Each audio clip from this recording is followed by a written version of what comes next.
Most recent research indicates that over the last 2 decades, families have spent 33% less time sharing a meal together. So if you formerly spent 3 days in the week eating dinner together, you would now only spend 2. And this is significant because what the research indicates is that meals are beneficial for us in our relationships. So obviously, if you eat meals with people, you get to know them more. They're beneficial for students academically, students who eat meals with their families more frequently, succeed more frequently in school. They're beneficial for us emotionally, psychologically, and even what we will find out is spiritually. The challenge is finding time for meals often feels like a war zone. And I know this because Sarah and I are in probably the easiest season of life to do it, and it's still a struggle. We are dinks. We are dual income, no kids. We have the ability to go to work and then come back, and still we struggle to find time to eat a meal together. We do not struggle with the reality of today's families who have schedules for their children all across the city, and they have to drive them to places and have competing different exciting things, but overlapping schedules. Nor are we singles who don't necessarily have someone in their home to share a meal with. It's a war zone. But the challenge is, when we see this both on a research level and also on a scripture level, if you are unable to spend time eating a meal together, your soul will actually be deformed. It's a war zone. I know this because it's been my recent experience. This has come for me out of Exodus chapter 11 and 12. We've been in a study on the book of Exodus, and just last week we went through the plagues. And the final plague is a really challenging one, and it was wrestling with it that this war zone imagery came to the forefront. So I want to go there with you. Exodus chapter 11, starting at verse 4. So Moses said, "Thus says the Lord, about midnight I will go out in the midst of Egypt, and every firstborn in the land of Egypt will die. From the firstborn of Pharaoh who sits on his throne, even to the firstborn of the slave girl who is behind the handmill, and all the firstborn of the cattle. There shall be a great cry throughout all the land of Egypt, such as there has never been, nor ever will be again. But not a dog shall growl against any of the people of Israel, either man or beast, that you may know that the Lord makes a distinction between Egypt and Israel. And all these your servants shall come down to me and bow down to me, saying, Get out, you and all the people who follow you. And after that I will go out." And he went out from Pharaoh in hot anger. Then the Lord said to Moses, "Pharaoh will not listen to you, that my wonders may be multiplied in the land of Egypt." It's a challenging text. The death of the firstborn across Egypt. Israel ended up being liberated as a result of it. I want to offer 3 important things to just try and help us understand as we wrestle through this text. And I do not expect these to be all-encompassing. In fact, I know they're not. So as we go through them, if you feel like you still have questions, actually reach out, and I would love to process further with you. But 3 of the most important things for us to remember in this challenging text are this. Number 1, there's been a progression to this point. Moses initially went to Pharaoh and showed him a miracle to reveal the work of God. God had shown Moses the ability to put his hand in his cloak, and then it comes out and it becomes leprous as snow. Moses went before Pharaoh and tossed his staff down, and it turned into a snake. He turned he turned water into blood. All these things, Pharaoh was able to see the miracles of God, and it didn't change his heart. And then there's progressively greater levels of judgment on Egypt. The Nile, the river, is turned into blood. There's frogs that come everywhere. There's gnats, there's flies, there's hail, there's locusts, there's darkness. And there's just this progression until eventually you get to the point where the judgment becomes so severe that it results in the death of the firstborn. This is not abrupt, it's not out of nowhere. There's been a progression of saying, listen, and Pharaoh refuses to listen. That's the first thing we need to remember. Second thing, I think it's a marker of the success of Jesus' ministry that we are so challenged by this text.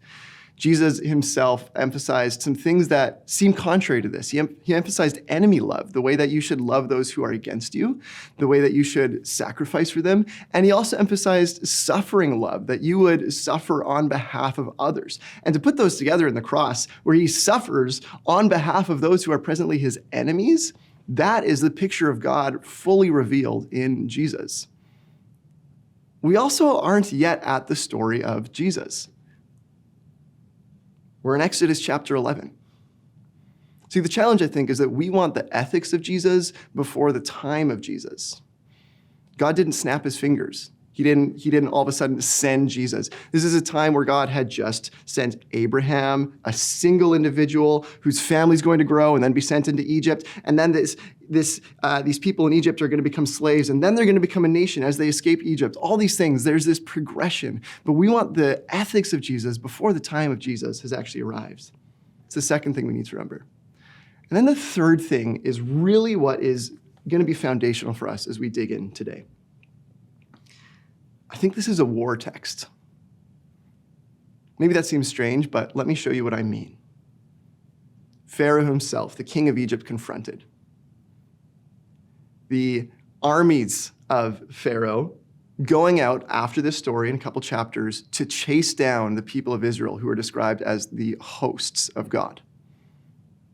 The chariots mobilized and ultimately defeated and crushed.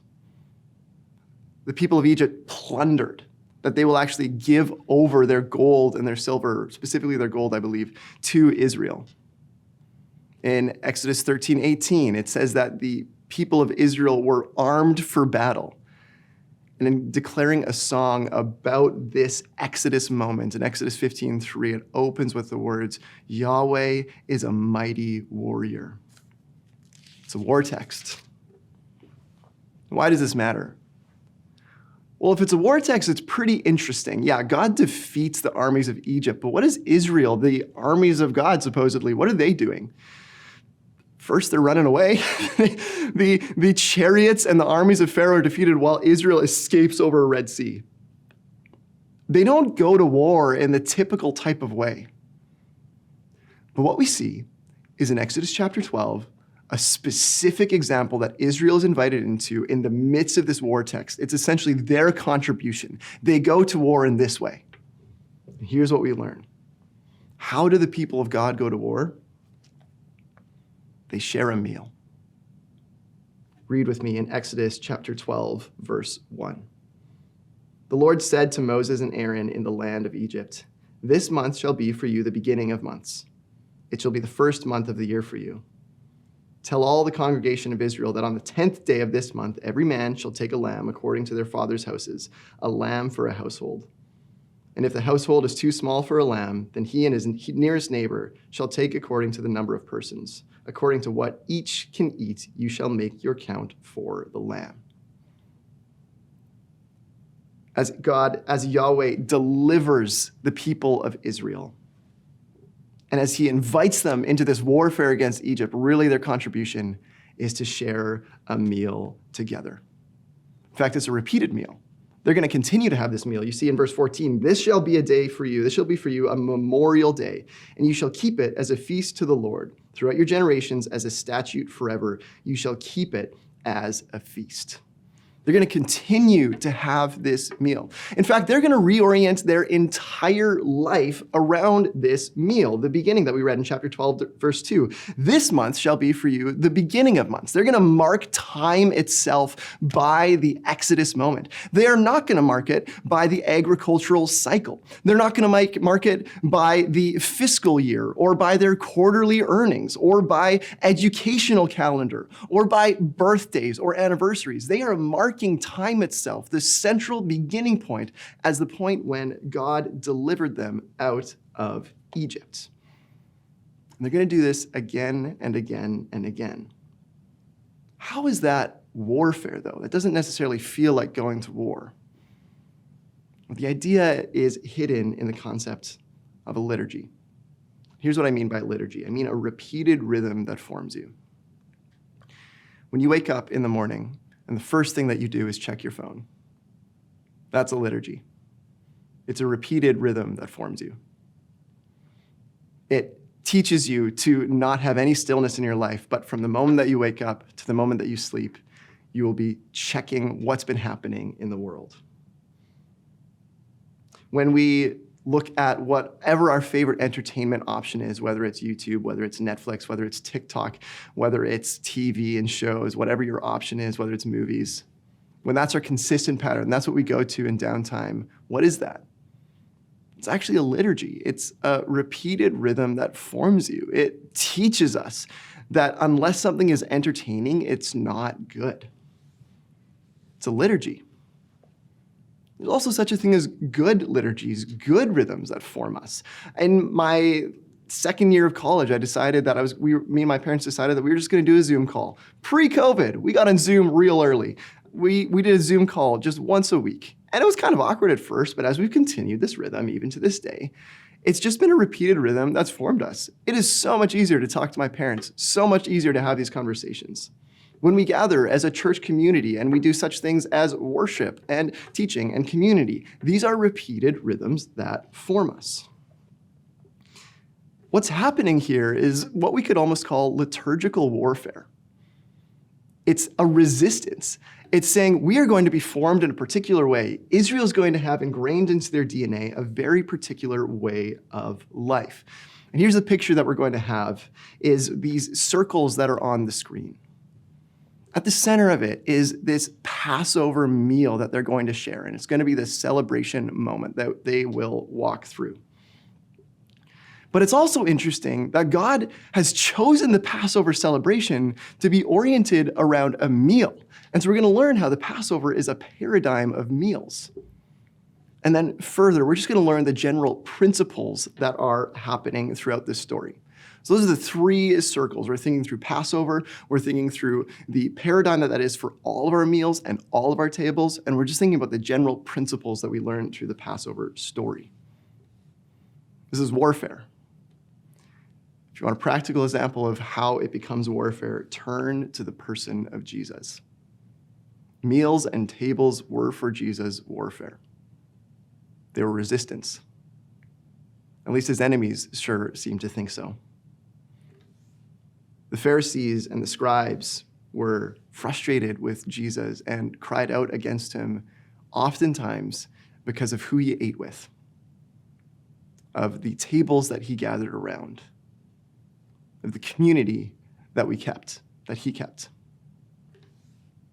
Perhaps it's not surprising to us then that this is how the Passover celebration starts, is by God emphasizing the importance of doing this in community. Read with me, chapter 12, verse 3. Tell all the congregation of Israel that on the 10th day of this month, every man shall take a lamb according to their father's houses, a lamb for each household. And if the household is too small for a lamb, then he and his nearest neighbor shall take according to the number of persons, according to what each can eat, you shall make your count for the lamb. Your lamb shall be without blemish, a male, a year old. You may take it from the sheep or from the goats, and you shall keep it until the 14th day of this month, when the whole assembly of the congregation of Israel shall kill their lambs at twilight. Then they shall take some of the blood and put it on the two doorposts and the lintel of the houses in which they eat it. And this blood is going to be the marker whereby God, in the death of the firstborn, passes over, thus the name, passes over the people of Israel and rescues them. This is the central festival. Throughout Israel's history, it continues to be the central festival, even to this day, the Passover. And the beginning words are about doing it in community, about a household coming together. And if a household is too small, doing it alongside your neighbors. And I don't think we should imagine this as some sort of like idyllic, perfect environment. The families are going to come together. You know what mealtime can be like for families. You know that it can be a time of tension. You know that it can be a struggle to pull out actual conversations from people. You know that it can be a challenge. This probably wouldn't have been a challenge for them, but a challenge today to not have phones at the table. Not an Israelite issue. But you know the challenges of it. And yet, God is saying, when I mark this Exodus event in your history, Israel, we are going to do it by sharing a meal. This is going to be the centerpiece. This is going to be the paradigm of your rescue. So here's the first way that the people of God go to war. Eat together. Seriously. It can be that simple. But it can also be incredibly challenging. This happens partially just because of our cultural realities, the modern Western understanding of individualism. And I know that word's kind of a cliche at this point. It gets tossed around. So maybe another way to talk about it is the difference between a warm culture and a cool culture. If you go to Latin America, it's a warm culture. It's closer to the equator. And what happens typically is in these types of environments, people are just much more homely. They invite you in, you share meals together. It's just much more common. In a cold environment like Canada, man, do we love our privacy. Introversion is something that's way more common. We are not a people who like to open our doors and share tables with one another. I know this. I am an introvert. I'm the one who, when I was in middle school, I was like gaming away on my computer and had somebody come up and ask one of my friends. They knocked on the door, and my parents answered it, and they said, "Oh, like, hey Nathan, like, do you wanna come play hockey with us?" And they had a stick ready for me to go. And I remember walking up the stairs and seeing and being like, "Nope." And I turned around, went back, and just started gaming away again. That's me. To this day, like, I just want to, on my rest time, I just want to read a book. I just want to have a very quiet environment. And yet the invitation is still to eat together. I'm reminded of the quote by Rosaria Butterfield, who in her life, who has an incredible story of coming to faith, someone who was deeply cynical of Christians and the church and Jesus, and yet now is an absolute rock star. You need to read her book, The Gospel Comes with a House Key. But she has this to say: as someone who is living with a level of hospitality and community invitation that is mind-boggling, who will cut vegetables. She says she cuts vegetables and makes soup all day so that she can invite whoever walks in her door for a meal. She says this: "I often find people exhausting. Amen to that. But over the years, I've learned how to pace myself, how to prepare for the private time necessary to recharge, and how to grow in discomfort. Knowing your personality and your sensitivities does not excuse you from ministry. It means that you need to prepare for it differently than others might." I feel that. I feel the need to rest. But I also know that I need to rest in a particular way so that this is possible. And this is actually where the Passover pushes us. It pushes us to the importance of a meal that is based around rest. Read with me in chapter 12, verse 14. "This day shall be for you a memorial day, and you shall keep it as a feast to the Lord. Throughout your generations, as a statute forever, you shall keep it as a feast. 7 days you shall eat unleavened bread. On the first day you shall remove leaven out of your houses. For if anyone eats what is leavened, from the first day until the seventh day, that person shall be cut off from Israel. On the first day you shall hold a holy assembly, and on the seventh day a holy assembly. No work shall be done on those days. But what everyone needs to eat, that alone may be prepared by you." As you read this and you hear the marker of the 7 days, you should be hearing an echo of Genesis chapter 1, when God created the heavens and the earth in 7 days. You should also recognize specifically that there is a day set aside as a holy assembly. In fact, 2 days, the first and the seventh day. Again, an echo of when God, on the seventh day, rested and set that day aside as holy. Here's a fascinating fact for you. The very first thing that God made holy was time itself. It was the seventh day. Time itself was made holy. This will come in the coming chapters. It will become the Sabbath rhythm of Israel. The seventh day, the Shabbat, what would be for us Saturday, the day of rest. I think our perception of this, of a 24-hour period blocked off to do no work, it feels kind of oppressive. It feels unfair. It feels ridiculous. Think of it from the perspective of a group of people who have just been in captivity and oppression and slavery for years, for generations. And they're now being told, mark this day off. It will be a holy assembly. You shall rest. The people of Israel defy the powers of slavery by setting aside time to rest. They resist the oppression that is marked by constant labor and work in rest.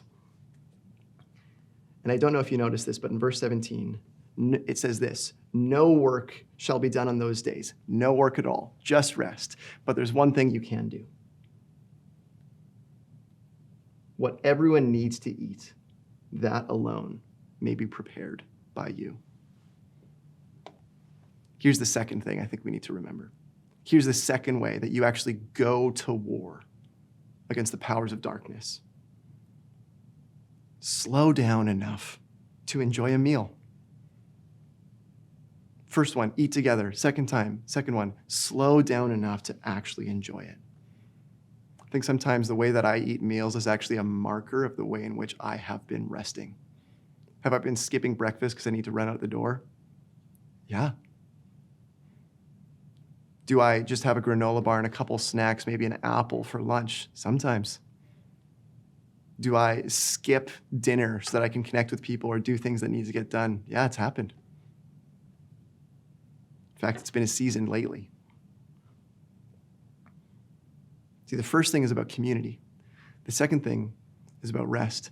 And I find that so often both those things go together. This has actually been a marker of what's happened in my life, is that as I rest more and as I'm more intentional about slowing down, I'm actually way stronger at being a person who's able to step out into opportunities to have community with one another, to eat meals with our neighbors, or to have friends over, to do those types of things. We need to slow down enough to actually enjoy a meal. But I want to acknowledge, first of all here, the struggles along the way. How is it possible to slow down, for example, when you are balancing all the different schedules and rhythms of your children? That is a serious challenge. And I don't have any simple answer, but I want to acknowledge this. It probably feels like you need to go to war to accomplish it. Probably feels like you need to have some sort of strong structure that you're going to commit to accomplish it. Probably feels like you are in some sort of liturgical warfare. You need a repeated rhythm that forms you. Or what do you do on the other side? What if you're living on your own? What if you would love to share meals with people? You just have nobody to share it with. I think this is actually probably more common than just for people who find themselves to live on their own. I think the power of a meal is as challenging as it can be, and we all know this, as challenging as it can be, we have a deep longing to have a good meal with someone else. I think it's built into the fiber of our being to just wish that we could enjoy meals alongside people that we love, good food alongside people that we love. Personally, when I think of vacations throughout my life, I most often mark them by the meals that I ate. I know that's not everyone, but I definitely enjoy having good meals with people that I love. God is designing Israel's central celebration, central festival around a shared meal. Why is it so significant? Well, it comes to the third thing that I think you see in this meal. See, there is the community piece, and there's the rest piece, but there's also specifically the discipleship emphasis. Read with me chapter 12, verse 21. Then Moses called all the elders of Israel and said to them, "Go and select lambs for yourself according to your clans and kill the Passover lamb. Take a bunch of hyssop and dip it in the blood that is in the basin, and touch the lintel and the 2 doorposts with the blood that is in the basin. None of you shall go out of the door of his house until the morning. For the Lord will pass through to strike the Egyptians. And when he sees the blood on the lintel and on the 2 doorposts, the Lord will pass over the door and will not allow the destroyer to enter your houses to strike you. You shall observe this rite as a statute for you and for your sons forever. And when you come to the land that the Lord will give you, as he has promised, you shall keep this service. And when your children say to you, 'What do you mean by this service?' you shall say, 'It is the sacrifice of the Lord's Passover. For he passed over the houses of the people of Israel in Egypt when he struck the Egyptians but spared our houses.' And the people bowed their heads in worship." So you see here the specific liturgy, the acting out that Israel went through in order to cover the doorposts with blood. You see the story of the Lord passing over the people, the houses of Egypt. And then you also see what's going to happen in the meal. You see this as something that's going to be replayed in Israel's history again and again. You see that a child will say to their parents, "What do you mean by this service?" There's an emphasis in this meal about rehearsing the story of God. And that is, in fact, our third way that a meal could actually become warfare. If the first one is simply to eat together, if the second one is to slow down enough to enjoy a meal, the third one is to rehearse the story of God over a meal. At this point in the story of God in Scripture, there are no priests. The order of the Old Testament is Genesis, Exodus, and then Leviticus. Leviticus being a book for priests. The priesthood did not exist yet. But here we have parents playing the role as priests. Here we have parents taking primary responsibility for their children to actually understand, here is what's happening in the story of God. Here is who God is. Here's what he's done. Here's what he is doing. Places parents in that position of primary responsibility. And it also emphasizes that a meal is the place where they're going to be able to accomplish this. Again, I don't find this to be easy. In fact, I was going through this and I was thinking, first of all, I got to the community piece and thought, man, I've not been very strong on this lately. I've not been creating the space for my neighbors recently. I'd been strong over the summer, but lately I've just been way less intentional. And then I got to the next one on rest. I'm like, man, this is part of the reason. Maybe it is the reason why I haven't been connecting with neighbors is I've not been actually creating spaces to just slow down. I've not been living out of the pace where I just like in a meal enjoy life with someone. I've not been doing this rest piece. And then I came to this one on the discipleship piece, that a meal would actually be a place where I rehearse the story of God. And I thought, once again, I don't really know how to do this. I stand here as someone who's been struck by the story of Passover about how God uplifts a meal as the place of encounter with one another, of a place of rest for your soul, and of a place of rehearsing the story of God. And I thought, I don't know if I do any of this. But I'm hopeful that it doesn't have to be some sort of cheesy thing, because I'm a cheese grater and I will not stand any sort of like forced entry into this.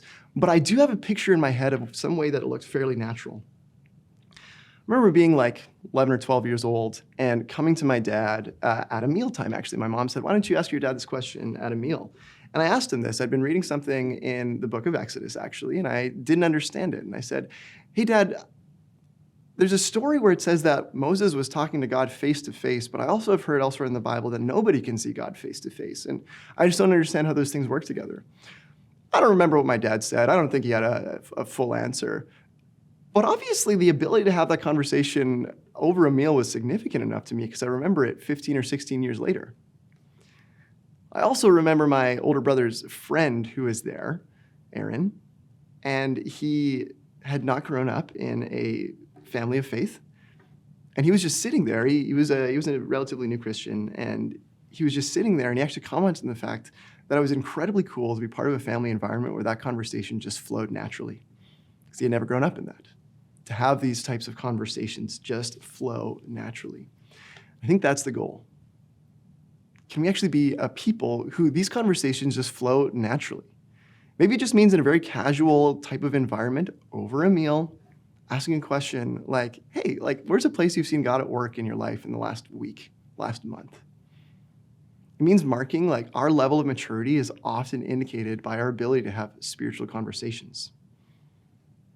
Maybe a more practical level. Sarah and I, we've been trying to have some sort of rhythm of rest for 24 hours, a repeated rhythm that forms us, not because it's required, it actually isn't. In the New Testament, the Sabbath is not a law that you have to follow. We just simply desire it. No requirement. We just simply desire to have that type of rest. And what we've been doing is at our meal times, we just pull out a psalm and read it. We want to rehearse the story of God at a meal.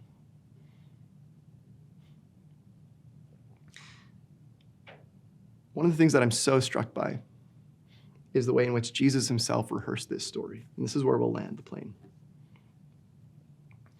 Jesus in the New Testament was recorded as having this Passover meal with his disciples, with his followers.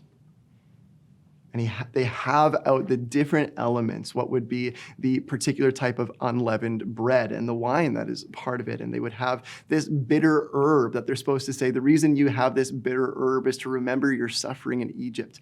And Jesus makes this audacious claim. A story that has been retold for centuries, for generations. He's sitting with his disciples for this Passover meal 1,400 years after this moment in Egypt. For centuries, Israelites have told this story and said the reason we do this is because we ourselves are reliving the Exodus moment. So sitting there, reclining at a table in a meal with his disciples, I'm sure his disciples are expecting to walk through the story together. Perhaps they'd even done it in previous years. Jesus makes an audacious claim, though, at this final one, and it changes the trajectory of the world.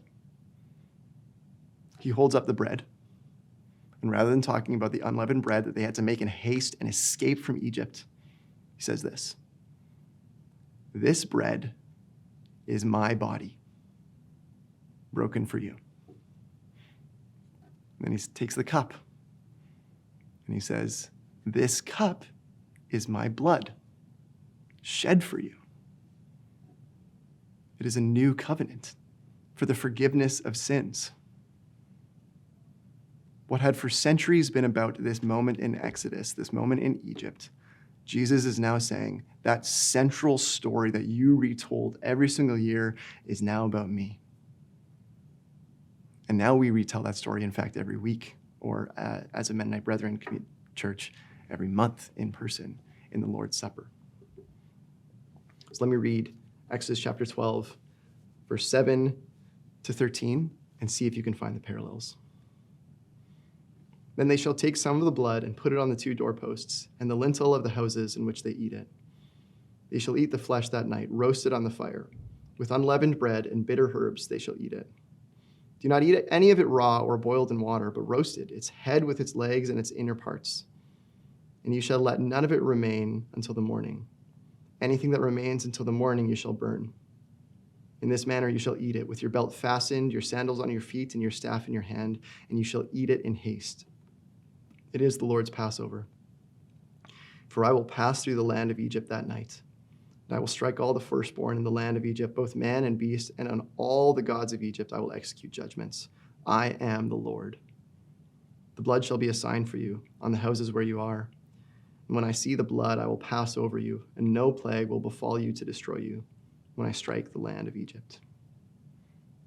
Once again, the culmination of judgment concludes in the death of the firstborn. And the blood of the Passover lamb becomes a sign for humanity and a marker of God's deliverance. God's people are led out of slavery into worship. They are welcomed. They are invited to a table to do so in community. They are ushered out into a place of rest, not oppressive labor. And they are told now, rehearse this story again and again. This is the new Exodus. Thanks for joining us.